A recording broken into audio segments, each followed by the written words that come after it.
De volta com o terceiro e último bloco do programa Entrevista com Moreira Serra.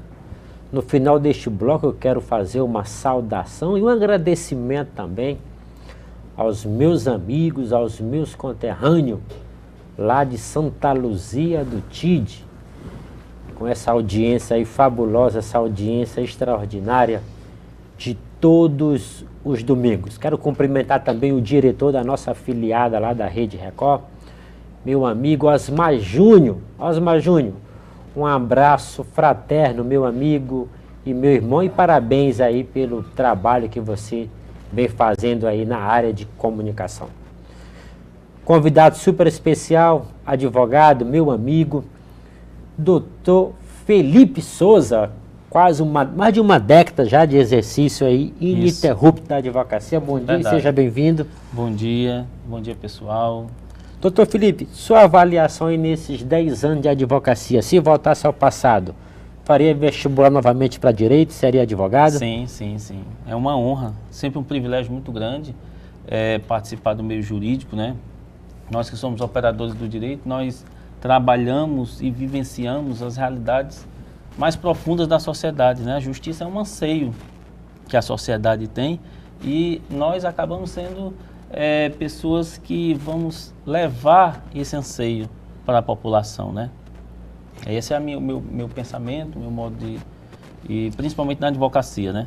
Isso. Vamos fazer uma avaliação aí do novo, não é novo ainda, 2 anos, né? 2 anos e alguns meses do Código de Processo Civil, os impactos hoje, na prática mesmo, qual é o grande benefício que a legislação trouxe, notadamente porque foi muito divulgada essa questão da celeridade processual, dos meios alternativos, dos meios extrajudiciais de solução de conflito.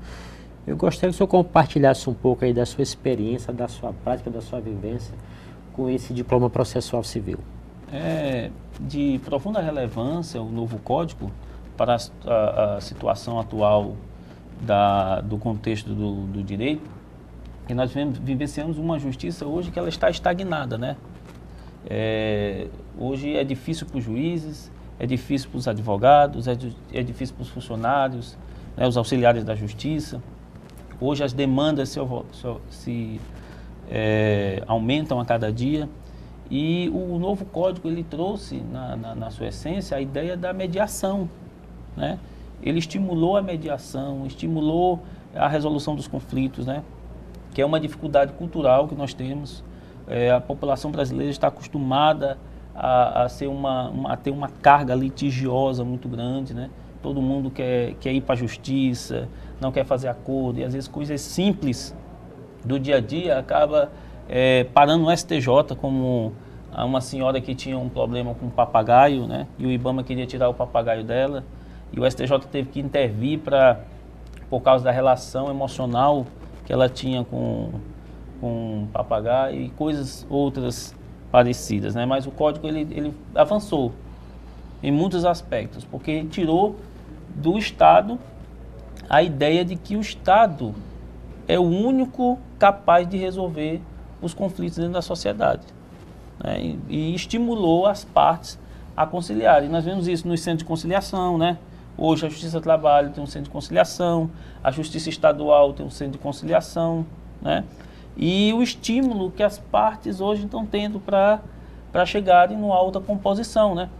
A ideia do código é trazer a ideia de que nós podemos conciliar, chegar a um acordo sempre é melhor do que se arrastar num litígio de 5, 10 e às vezes até 20 anos. Doutor Felipe, eu tenho ouvido de vários colegas reclamações relacionadas ao indeferimento, que há uma quantidade de indeferimento muito grande relacionado aos pedidos de assistência judiciária gratuita. E o artigo 99 do Código de Processo Civil, que eu vou ler aqui, lhe peço venha para ler para nossos telespectadores, Sim. que fala o seguinte: o pedido de gratuidade da Justiça pode ser formulado na petição inicial, na contestação, na petição para ingresso de terceiro, no processo ou em recurso. E o parágrafo 3º fala o seguinte: Presume-se verdadeira a alegação de insuficiência deduzida exclusivamente por pessoa natural. Isso é um fato, porque tem juízes que estão pedindo para que a parte faça prova dessa alegada dificuldade financeira. É que o texto é claro, ele fala que presume-se verdadeira. E o outro ponto também, que é uma reclamação muito grande, é a questão do parágrafo 4º, que aqui deixa claro que não é motivo para indeferimento da concessão da justiça gratuita. Artigo 4º, parágrafo 4º. A assistência do requerente por advogado particular não impede a concessão de justiça gratuita. Como é que o senhor avalia essa situação? Então, vamos primeiramente pela questão da presunção, né? A presunção, ela veio justamente para facilitar o acesso... Direito fundamental, né? Exatamente, aqueles que estão querendo ingressar na justiça. Houve uma ideia anterior de que para ser beneficiário da concessão da gratuidade, que hoje, antigamente era chamado de assistência judiciária, hoje o Código traz como gratuidade da justiça, né? E aí a ideia era que o sujeito tinha que ser pobre, né? Nos termos da lei. Havia uma controvérsia, havia doutrinadores que falavam disso, e na verdade não é por aí. O Código fez um grande avanço, que foi mostrar que uma pessoa pode ser uma pessoa de boas condições e no momento não dispor de recursos para ingressar em juízo, por exemplo. Dependendo do valor da ação, o valor das custas são elevadíssimos. Chega a custas de R$5.000, de R$7.000, entendeu? Custas que a parte, no momento, não dispõe. Então, quando faz a presunção, é que a parte, naquele momento, ela não está devidamente preparada para arcar com os custos da justiça, que são custos muito caros. Eu acharia que, se o juiz vislumbrasse, né, que a parte não teria esse momento, e a parte alegasse que, de fato, não poderia pagar, poderia se deixar para recolher ao final da causa. E, geralmente, quando uma pessoa demanda em juízo, e ela busca o direito, às vezes a parte está resistindo até injustificadamente.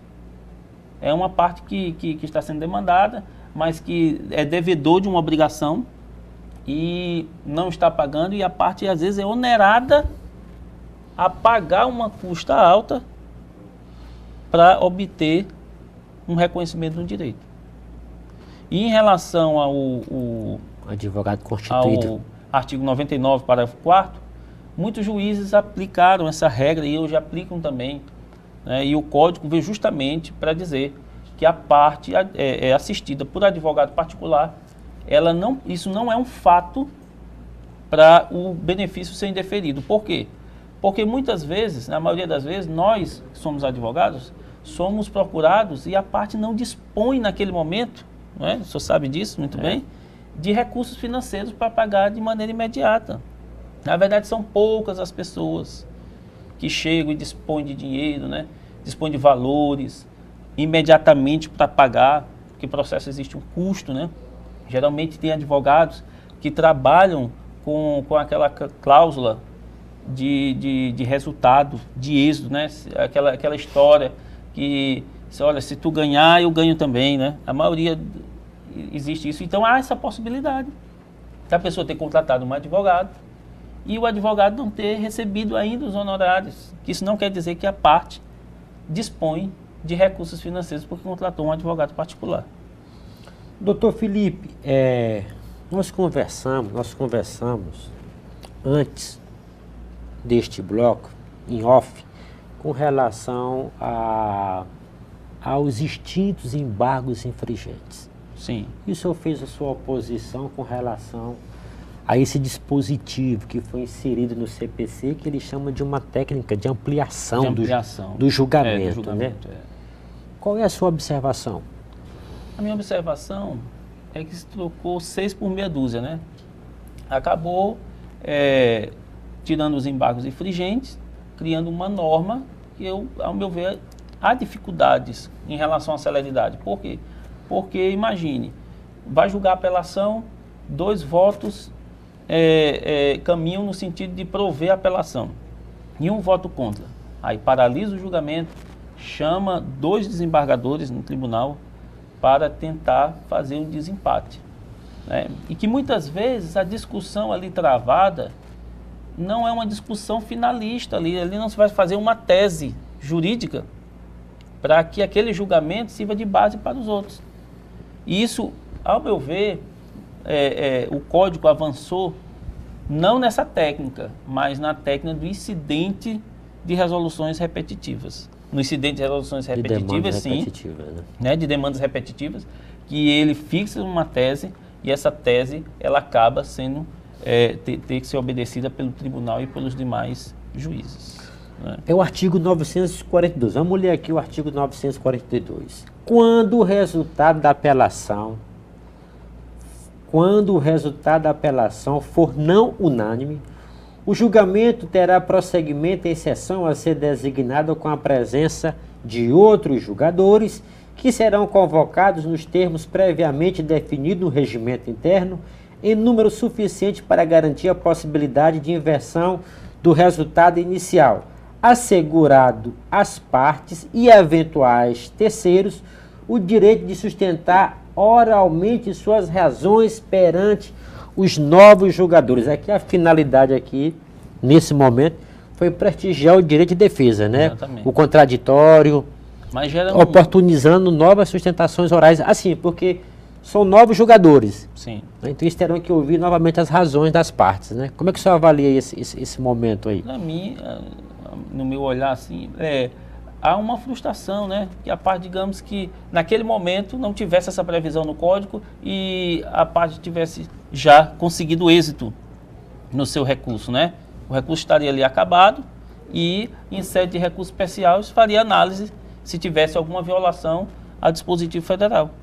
Agora a parte ganha aquela tese jurídica e agora vai rediscutir novamente com mais 2 outros julgadores, que é o caso do nosso Tribunal de Justiça, né? Se estende, marca uma sessão, chama mais 2 julgadores para ver o desempate, 3-2 e fixar a tese. Doutor Felipe, o novo CPC trouxe um instituto que foi muito festejado. Inclusive, só uma parte aqui, sim, essa regra, ela se aplica também nos casos de agravo de instrumento. Quando o agravo de instrumento ele é provido ou provido parcialmente, né, de votação não unânime, também se aplica também as mesmas regras. Mesmas regras. Com relação, o Instituto tem o Instituto da Ordem Cronológica, né?